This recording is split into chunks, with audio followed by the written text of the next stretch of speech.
चलिए आगे बढ़ेंगे। इस बीच बड़ी जानकारी ग्वालियर से सामने आ रही है। इस वक्त की बड़ी खबर आपको बता दें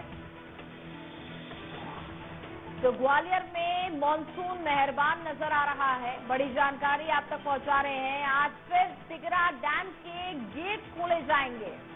ग्वालियर की लाइफलाइन कहे जाने वाला तिगरा डैम के गेट खोले जाएंगे। जुलाई में दूसरी बार आपको बता दें कि तिगरा डैम के गेट खोले जा रहे हैं। ग्वालियर अंचल में लगातार भारी बारिश का दौर जारी है।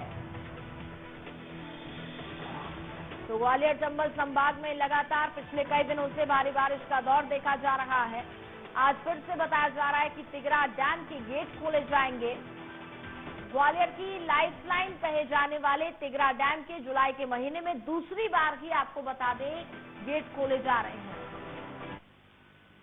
हमारे साथ ज्यादा जानकारी के लिए संवाददाता संतोष सिंह इस वक्त फोन लाइन पर जुड़ चुके हैं।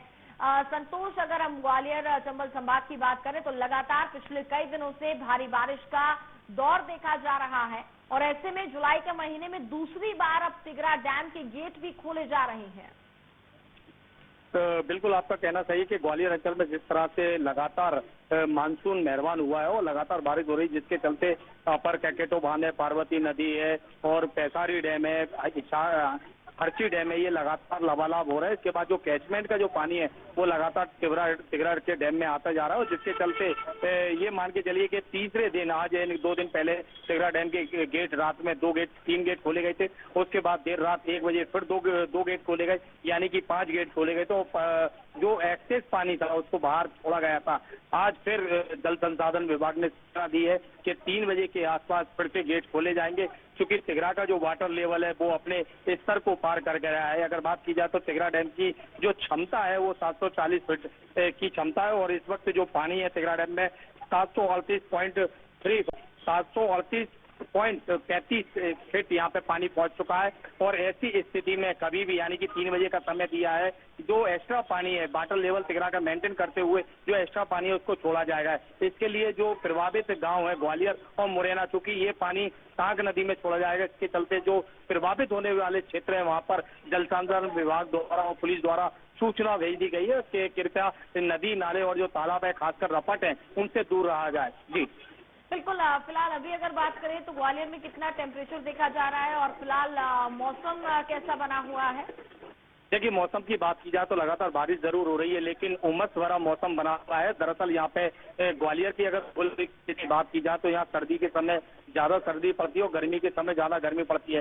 इस लिहाज से अगर यहाँ बात की जाए तो अभी बारिश जरूर हो रही है, गर्मी से राहत है, लेकिन बारिश जैसे ही बंद होती है उसके बाद यहाँ पर उमस से लोगों का जीना थोड़ा बेहाल हो जाता है। लेकिन फिलहाल लगातार 24 घंटे से बारिश हो रही है, इससे ग्वालियर के जो शहरवासी उन्होंने राहत की सांस ली है। वहीं इस बारिश के दौरान शहर की बात की जाए तो कई जगह जल भराव के भी इस तरह की तस्वीरें सामने आ रही हैं, जहां पर नगर निगम के दावों की पोल खुल रही है, क्योंकि शहर में अधिकांश स्थानों पर जल भराव गया है। बिल्कुल।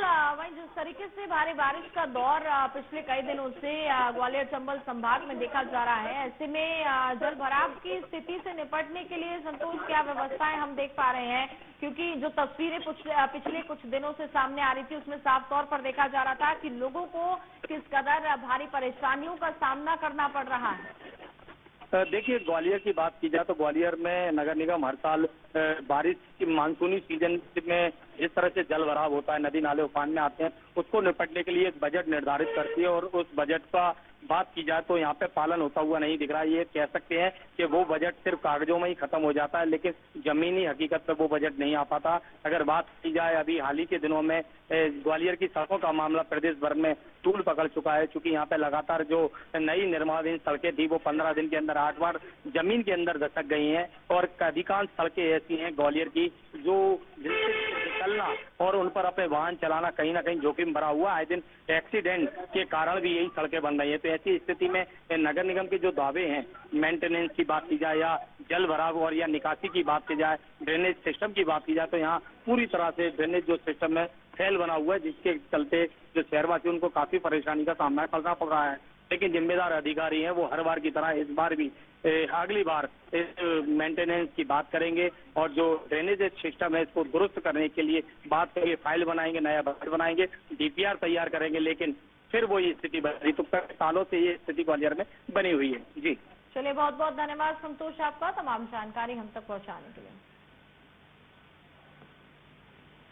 चलिए आगे बढ़ेंगे, अगली खबर रायसेन से है। जन सुनवाई में